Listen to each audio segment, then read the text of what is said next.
He's the second reason we are all here today. Please, would you welcome to the stage Assembly Member Evan Lowe.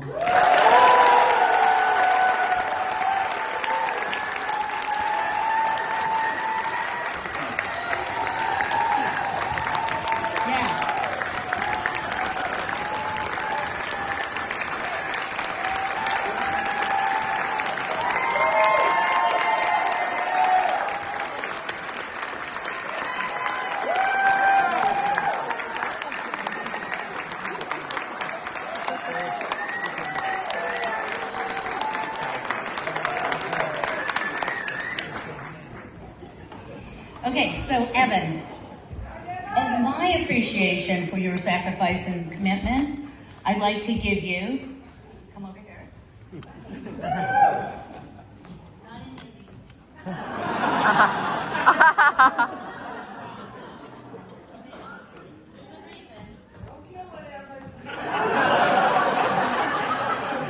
Only water it once every 2 weeks and not very much. There's a reason why I want to give you this potted orchid today.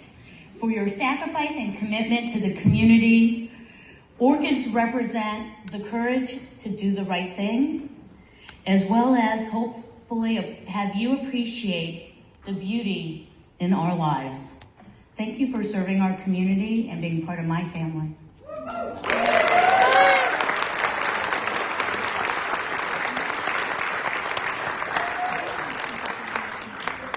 Thank you so very much, Dolly. For those of you who, I heard it earlier, but served as the former mayor of Cupertino here on the Foothill De Anza Community College District, and continually serves in so many different capacities. And we know who really runs the show as well, too. So, Dolly, thank you very much for your continued service, regardless of whether or not you have a title or not, too. We're so greatly thankful to you. So thank you.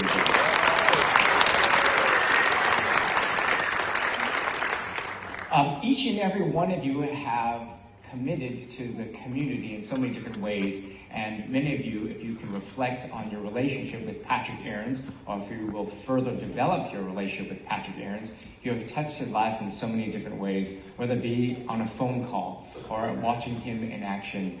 We are deeply committed to this, and someone said to me the other day, wow, you really mentored Patrick, but I didn't do anything. We helped Patrick realize the fullest extent of what he already had in him. And I know that we are continually committed, right, Mary? Yes, right, Mary? And Mary is going to make sure that he is on the right track. There are these amazing women, by the way, that really will tell us what we need to hear. Oftentimes, the difficulty of a public servant. And Patrick will be representing an incredible opportunity of this district. Patrick is behind the stage listening, and he asked me what's some advice that I would give to him as the next member of the state legislature. And what I told him was, get ready for your butt to be really sore. In the figurative and literal meaning. Figuratively, because you'll be on 680, 280, all the way up, back and forth, Monday through Thursday. I told him there's a good In-N-Out burger off Travis Boulevard by Vacaville. It's a good stop off to get some gas and recharge as well. Maybe get a little shut-eye so that you don't fall asleep on the road. These are truths. Our public officials know that. This is hard work. And in the political sense, in which this is a full contact sport. But we know, because he is a product of this Foothill De Anza community, as a former student trustee, as a first in his family to go to college, as a product of public education, as a product of social service programs. He is the epitome. He is the epitome of the importance of civics in public institutions. And all of us are committed to that, because we are here on this Sunday. So thank you very much for holding democracy accountable, for investing in the success of Patrick, and also making sure that we're with him in the good times, and we're also with him in the difficult times. But this district is incredible, and you have an incredible opportunity to represent a community in a region, home to Apple, home to the future of the World Cup and Super Bowl, home to the happiest city on earth, or the United States, I should say. Sunnyvale in the house?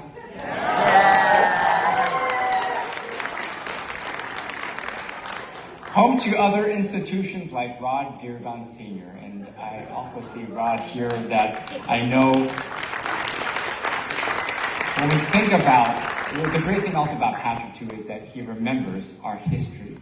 I was a former staffer for Alquist and Assemblymember Paul Fong, and Patrick was a staffer of mine. And remembering our institutions, being born and raised, a product of Booksir, a product of Santa Clara High School, a product of Foothill De Anza, he also remembers our institution and our history, and then we need to blend the generations. And so, Mr. Rod Deargon Sr., will you kindly join me and give a few remarks? So would you please give a warm round of applause to our Silicon Valley zone, Rod Deargon Sr.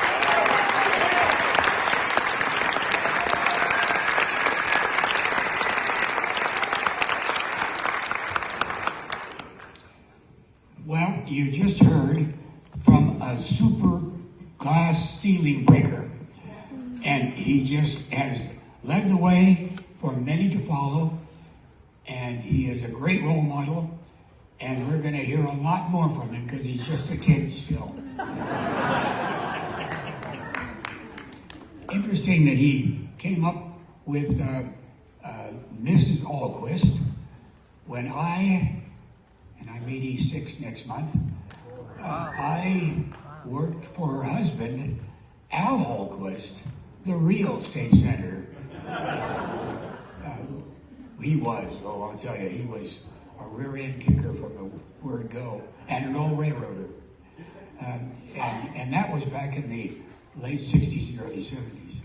So it goes around, and we're so happy to be part of that process. And let me read you something. I just came with my wife, Dr. Gloria Duffy, who is with us today, the president of the Commonwealth. I just came from church, and a little phrase caught my attention, which is about what we're doing today. It says, quote, "In a weary and worn world, how do we begin again? Where do we start?" Unquote. Well, we start right here. We start with Patrick, who is going to bring us together and help us to focus on what we can do and not what we can't.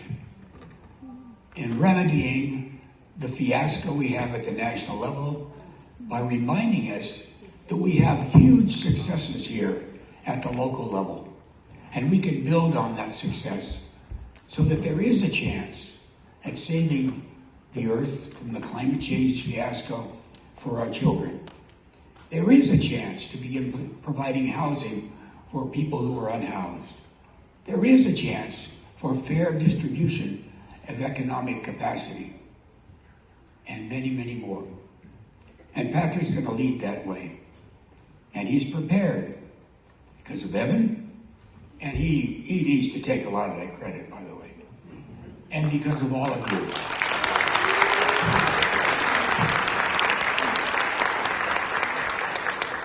So thank you for allowing Gloria and I to share in that pride. Evan, thanks for the nice introduction, and good luck to you.